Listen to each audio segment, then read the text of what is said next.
dollars at war, often financed by borrowing from overseas. This in turn has shortchanged investments in our own people and contributed to record deficits.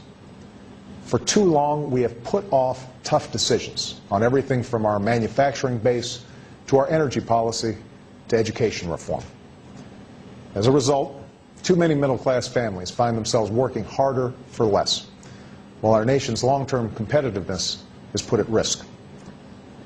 And so at this moment, as we wind down the war in Iraq, we must tackle those challenges at home with as much energy and grit and sense of common purpose as our men and women in uniform who have served abroad.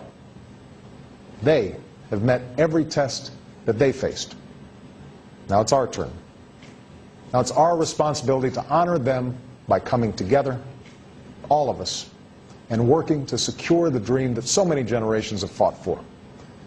The dream that a better life awaits anyone who is willing to work for it and reach for it. Our most urgent task is to restore our economy and put the millions of Americans who have lost their jobs back to work. To strengthen our middle class, we must give all our children the education they deserve and all our workers the skills that they need to compete in a global economy. We must jumpstart industries that create jobs and end our dependence on foreign oil. We must unleash the innovation that allows new products to roll off our assembly lines and nurture the ideas that spring from our entrepreneurs. This will be difficult, but in the days to come, it must be our central mission as a people and my central responsibility as president. Part of that responsibility is making sure that we honor our commitments to those who have served our country with such valor. As long as I am president, we will maintain the finest fighting force that the world has ever known.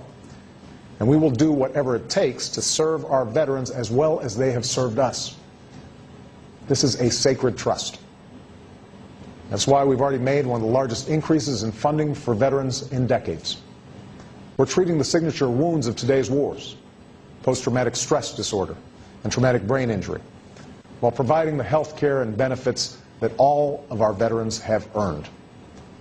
And we're funding a post-9/11 GI Bill that helps our veterans and their families pursue the dream of a college education. Just as the GI Bill helped those who fought World War II, including my grandfather, become the backbone of our middle class, so today's servicemen and women must have the chance to apply their gifts to expand the American economy. Because part of ending a war responsibly is standing by those who have fought it. 2 weeks ago, America's final combat brigade in Iraq, the Army's 4th Stryker Brigade, journeyed home in the pre-dawn darkness. Thousands of soldiers and hundreds of vehicles made the trip from Baghdad, the last of them passing into Kuwait in the early morning hours. Over 7 years before, American troops and coalition partners had fought their way across similar highways. But this time, no shots were fired. It was just a convoy of brave Americans making their way home. Of course, the soldiers left much behind. Some were teenagers when the war began. Many have served multiple tours of duty, far from families who bore a heroic burden of their own, enduring the absence of a husband's embrace or a mother's kiss. Most painfully, since the war began, 55 members of the 4th Stryker Brigade made the ultimate sacrifice, part of over 4,400 Americans who have given their lives in Iraq. As one staff sergeant said, "I know that to my brothers in arms who fought and died, this day would probably mean a lot." Those Americans gave their lives for the values that have lived in the hearts of our people for over 2 centuries.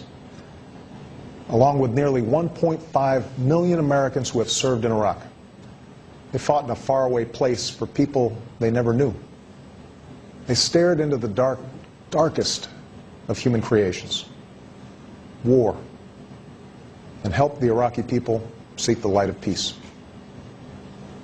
In an age without surrender ceremonies, we must earn victory through the success of our partners and the strength of our own nation.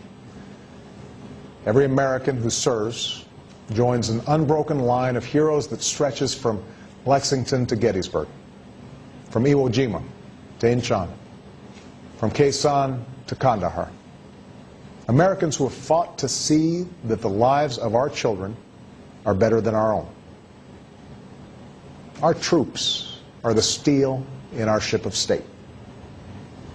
And though our nation may be traveling through rough waters, they give us confidence that our course is true and that beyond the pre-dawn darkness, better days lie ahead. Thank you. May God bless you, and may God bless the United States of America and all who serve her.